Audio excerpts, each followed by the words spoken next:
เอาล่ะ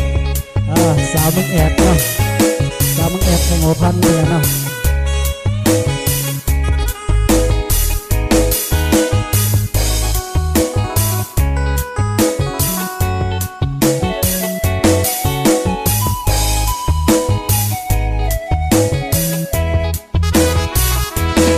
น้องสาว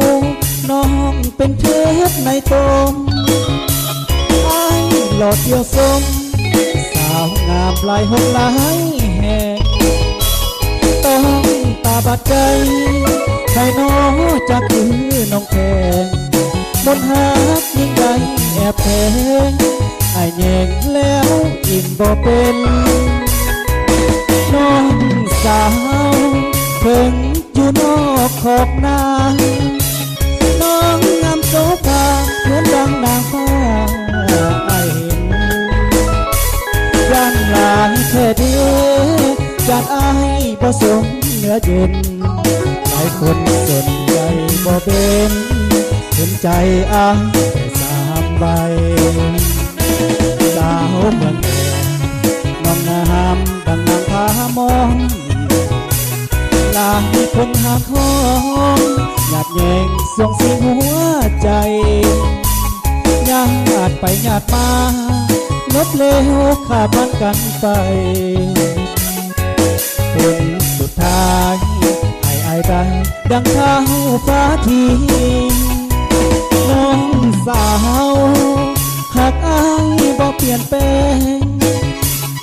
ทั้งเศร้าทั้งแรงไอ้ลง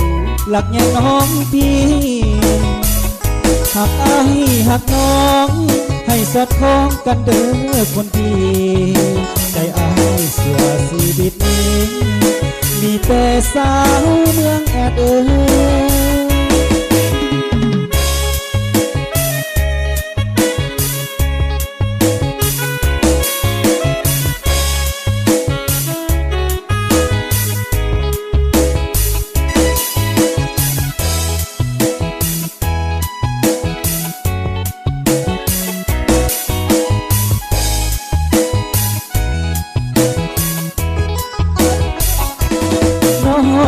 สาว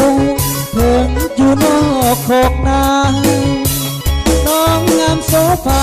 เหมือนดังนางฟ้าอายเห็นอย่างหลายแท้เทอย่างอายบ่สนเนื้อเย็น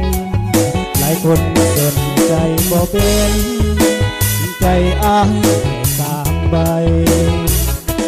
สาวเมืองแก่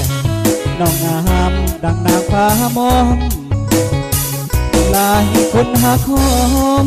หยาดแยงสวงสีหัวใจญาติไปญาติมาลบเลวข้าพันกันไปผลสุดท้ายให้อายได้ดังข้าวฟ้าทีน้องสาวหากอายบ่เปลี่ยนแปลงทั้งเศร้าทั้งแรงให้ลงหลักยังน้องพี่หักอายหักน้องให้สอดคล้องกันเด้อคนดีใจอายสัวชีวิตนี้มีแต่สาวเมืองแอด